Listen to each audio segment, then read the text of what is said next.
Yesterday, you spoke about death, and you said that something to the effect, if we understood something about how wonderful death was, that we wouldn't put all of those buggers to it. And I understand. You try to use death, as most humans try to use death as a punishment. Yeah. Which is not good for any of you, because you all know it's inevitable. So you're all sort of, so you take this death penalty, which you know you will all experience, and we think it goes a long way in making you feel less and less worthy. Certainly adds to your vulnerability. The day you're born, they say, watch out, that could kill you. Watch out, that could kill you. Watch out, that could kill you. So we like to announce to every audience, you're all dying.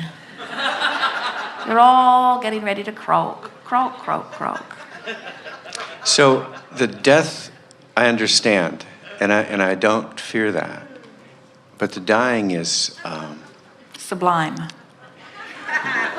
But not always. You see, that's the thing. That's why. That's the question. Oh well, you're talking about the resistance that you apply to it in your fear of it. But if you just go with it, you'd like it. But I see a difference between. It's the process. It's waking up in the morning and being reminded that you can't do what you could before. It's going on a hike and being the last one at the trail when you used to be the first one. It's the diminishing of this life force that. Diminishment of life force doesn't have anything to do with moving through time.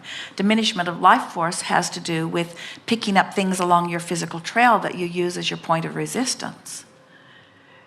In other words, the longer you live, the more contrast throws things into your vibrational escrow, and the faster your stream moves. And if you'd go with the stream, you'd be picking up speed. You'd be saying, look at that old bugger. He must have lived a long time. He's really moving along there fast. There are civilizations that actually revere their elderly. But in most societies, you're right, you see yourself peaking out really early in life, and then you use even that as more resistance. But when you think about it in terms, let's see if we can get some faith going here about this. So when you think about who you are as being energy, then you say, all right, if my corporal physical body could keep up with my energy stream, then my age would be irrelevant. Do you agree with that? Yes. If I'm an energy being, then my age in this body is irrelevant. Okay. So I came forth, I've been banging around, and I've given birth to a lot of things, so my stream's moving really fast. So what happens is, in most cases, the longer you live, the more you fuss and worry, but the more you launch rockets too. So the longer you live, the faster your stream moves. Mm-hmm. But the faster your stream moves, if you don't go with it, the worse you feel.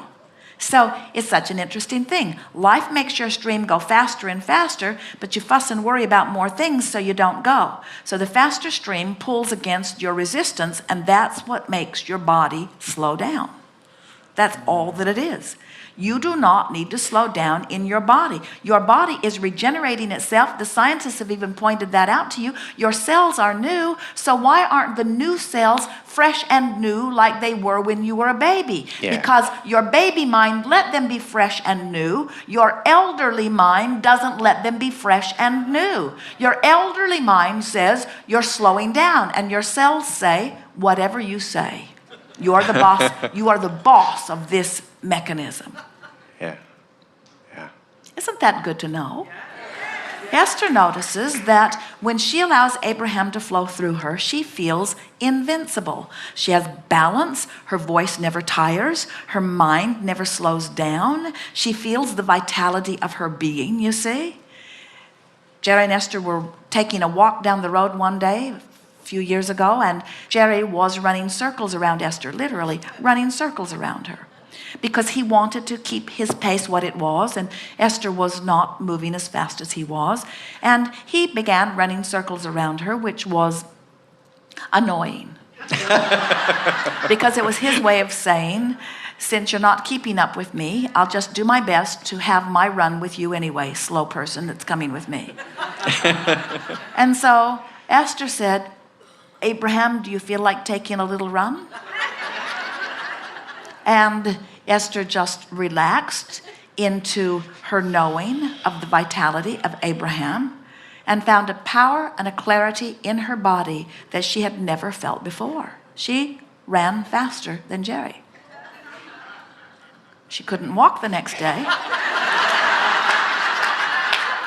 because she settled back into her expectation of her own body. But you have much more agility and clarity than most of you allow. The doctors or anyone says, how old are you? And in asking your age, they assign their expectation to you. And the experts should know, after all, they look at all the bodies. And so they say, at your age, you should expect this. And at your age, you should expect this. And at your age, you should expect this. And we want you to not play with them at all. And if you do, to look them squarely in the eyes and say to them, you are setting yourself up for one miserable future experience. You know that? I have the good fortune of blowing you off here as you're telling this to me. I'm not having any of it because I know you don't know what you're talking about. That's why they call it practicing medicine, I suppose you'd say to me. But you are setting yourself up for a lot of trouble, doctor friend of mine, as you are pointing out the maladies, the infirmities, and the problems that I should expect with my physical body, because I don't expect those with my physical body, but I imagine you're going to get all of them. Because you talk about them all day, every day, you see. Yes. Which, get things in perspective. You are the creator of your own reality. And it is true, you did not intend to come forth in this body and be here forever, but you didn't intend to come forth in this body and begin a diminishing of it either. You expected to thrive in this body. Esther says, happy, healthy, happy, healthy, happy, healthy, dead. There doesn't need to be any long slide into the abyss of tubes up the nose. And when you think about it, let's look at the big picture. So you are source energy, and you say, I would like to project part of my consciousness into the leading edge physical time-space reality for the clarity and fun and evoking of clear ideas of expansion, because expansion is so joyful. It is so fun to consciously expand. So you project some consciousness here, and the contrast causes the expansion. And the source energy part of you, full cycle, follows the expansion and stands. Now, when you come forth again, you come forth from that expanded point of view.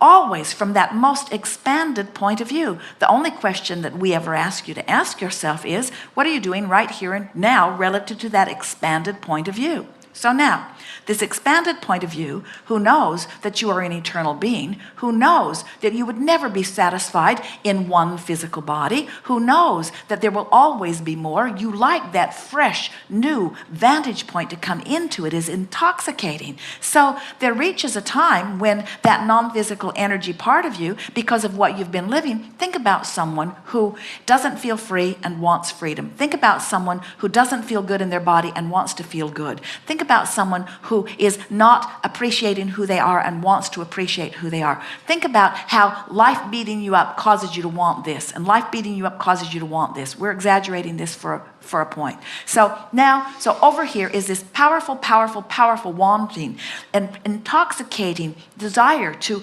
know who you are and to be who you are and to feel the freedom of who you are and to fly and soar and feel your power again. That's who you are. But you've developed all these habits that aren't letting you flow that way. So the longer you live, the stronger that is. Doesn't it make sense that eventually there'd be a tipping point where this desire is so strong that even though you've got all this resistance going on, you still go? And that's what the death experience is for most people. It doesn't have to be that way. You could be happy, healthy, happy, healthy, happy, healthy, dead. And you could live much longer in these physical bodies. You could be agile and beautiful and vital for 100 years or 120 years or 150 years or more if you wanted to. All you have to do is get yourself into a place where this time-space reality is still evoking from you desires, and you are oriented downstream in it. That's all that is required. Most people, in time, find it easier to just come and get another fresh approach. And that's because most of you are talking to too many others. That's because most of you see yourself through the eyes of others seeing you. You see yourself through the eyes of others seeing you rather than seeing yourself through the eyes of Source. When you begin to see yourself through the eyes of Source, play down the aches and pains, play up the things that are working, play down coming in last, play up the fact that you're moving at all, play down being in competition, play up the fun of the journey, play down any sense of comparison to others, and play up the only comparison that matters, which is where you are in relationship to where you want to be. Your source energy will never say to you, you are declining. Your source energy will always say to you, you are expanding. That's the thing you got to get turned around in your mind. You're not declining, you're expanding. Now, you can take the expansion while you're here in this body, or you can take the expansion through a fresh new body, and frankly, it doesn't make any difference because the expansion is clear, but mostly what you call the death experience is not taking the expansion, it's taking the opposite. Jerry went for an eye examination some while back, and the nurse that was in the room asked him how old he was, and he said he did not know, and he did not know. He did not know. She was livid with him. How can you not know? She was disgusted. She did everything short. She did not even hold back this. She didn't wag one finger. She wagged two fingers at him. Of course you know how old you are. Esther is laughing so hard she is peeing her pants. It was so funny to watch this woman reprimanding this grown man that Esther has learned long ago will not be bossed around. So Esther just sat back and she thought, I'm not going to help at all here. Just let this one play out. So the woman went away and came back and went away and came back. It was like her whole world had come to a screeching halt. She could not even file her papers. She couldn't get anything done. And so then she came back and she said, well, do you at least know what year you were born? And Jerry said, I do. And she said, well, would you please write it here? And he wrote it. And then she went back, calculated his age, and came back and shouted it at him.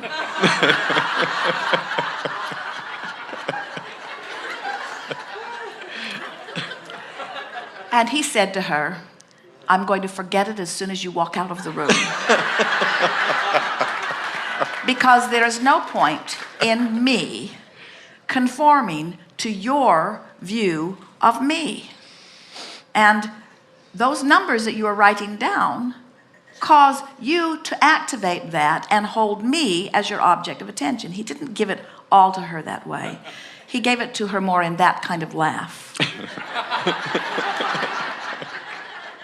But we're wanting you to understand it's time for you to start deciding how you feel in your body and how long you be in your body and how you feel as long as you are in your body, and leave the peanut gallery out of it because they don't know.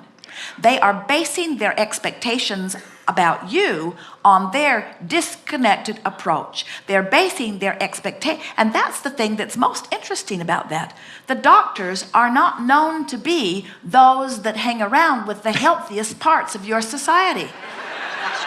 They hang around with the most unhealthy parts of society. They've got all the disconnected ones coming to see them, and they gather the statistics about how you should be as a population based upon the most disconnected of people. Don't you find that interesting?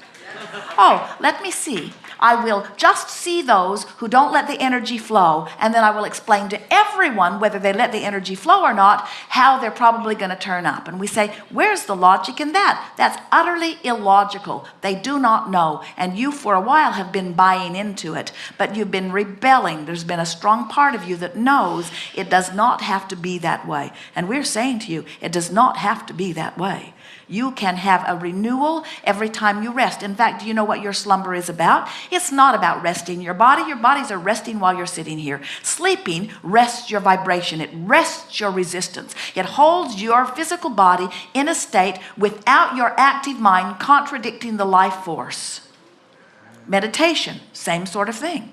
So can you imagine when you train yourself to be positively oriented, now instead of just getting whatever resistance-free zone that you give it while you're sleeping, you're giving it a resistance-free zone all day, every day. You're resistance-free while you're sleeping. You're resistance-free while you're meditating. You're resistance-free while you're basking. You're resistance-free while you're complimenting. You're resistance-free while you're appreciating. You're resistance-free because you choose to point your thoughts in the directions of what feels good. Oh. People will marvel at you, but don't do it for them, because anytime you do something so that someone else will look at you, now you have the curse of them having to see you through their lens, which is always distorted.